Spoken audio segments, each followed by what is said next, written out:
Hi guys, welcome back to my channel. Today I'm going to teach you how to make Keilas or Keilas crochet top. I'm not really sure how to pronounce her name. This is her pattern, so all credit goes to her, and this is her TikTok. She also has a tutorial on her page, so you can also watch that one as well. So for this pattern, I'm using a 3mm crochet hook, 3 stitch markers, scissors, a tape measurer, and a tapestry or darning needle. So I used 100% cotton yarn. This is the material I used. I got it from Amazon. I'm gonna insert all the information of what kind of yarn I recommend using and, you know, all the fun stuff about material. This pattern consists of 2 panels, one for the back and one for the front, which we will then join together at the end of the tutorial. The top section of the top will also make up the sleeve, so we need to make sure we make it long enough so we get the correct sleeve length. To work out the measurement for the top section of the top, I did my shoulder to shoulder length, which is 21 inches. I then added 13 inches to get my desired sleeve length. This means that each sleeve is around 6.5 inches long. My waist is 32 inches. 32 divided by 2 is 16. So for each panel, my waist should be 16 inches.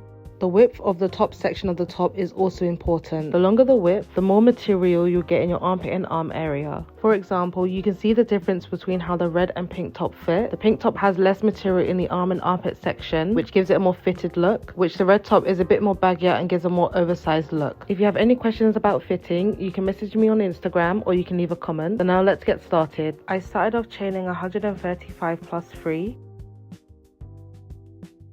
In the third chain from the hook, I placed a half double crochet and then placed half double crochets in the remaining chains.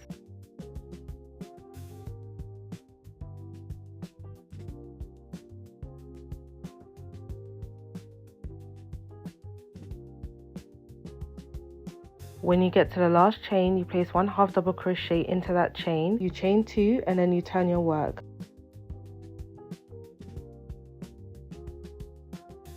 This row is going to be a little bit different. On the top of every half double crochet there are 2 loops, the back and front loop. We're now going to be working into these loops, alternating between front and back loop. You place 1 half double crochet into the back loop and then 1 half double crochet into the front loop. Keep alternating between the front and back loop until you get to the end of this row.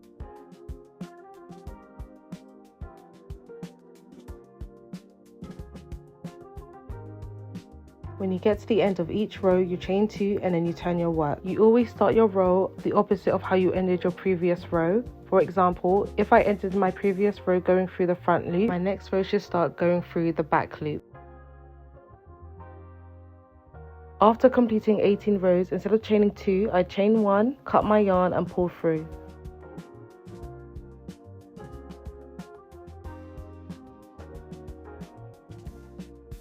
For the next stage of this pattern, we need to find the middle stitch. I just fold it in half and whatever stitch is in the middle is my middle stitch. I then place my stitch marker into the stitch. This is our anchor stitch and will help us find the full 16 inches. We place the stitch marker 8 inches away from our first stitch marker and then 16 inches away from our second stitch marker. Now that we know where to start our row, we can start the waist part of this top. As you can see, my previous stitch was through the front loop, so we now insert our hook into the back loop. I then tie 2 knots and chain 2.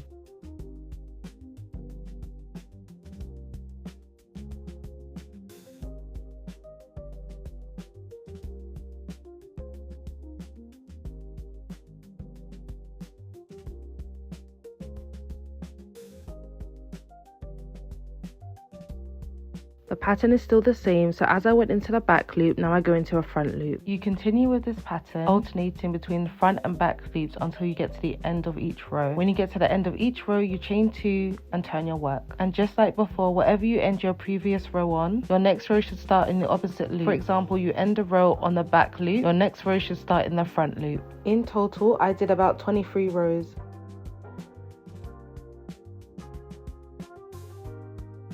So now you should have 2 panels and I'm going to show you how to join them together. You go through the first stitch of both panels as the chain 2 doesn't count as a stitch. And you tie 2 knots.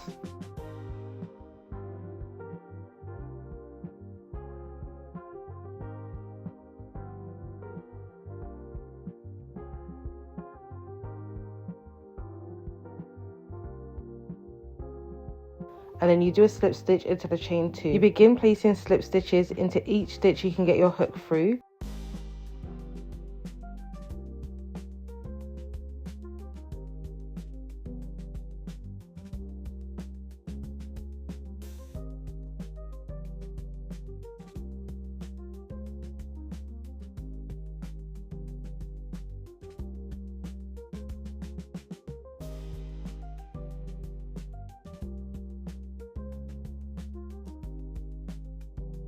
You stop when you get to the opening for your arms. Once both panels are joined together by the side, we can now join the panels together at the top. I left a 16-inch gap for my head and shoulders because I want a more off the shoulder look. But you can play around with yours and just see how much of your shoulders you want to show. But again, you insert it through your chosen stitch, you tie 2 knots, you pull up a loop and start slip stitching the panels together.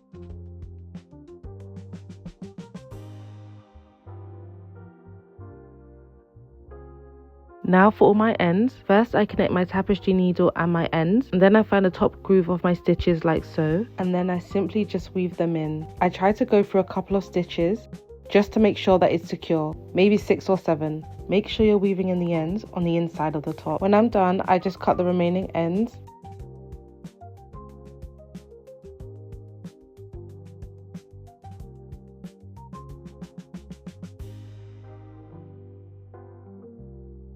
And then you have a brand new top.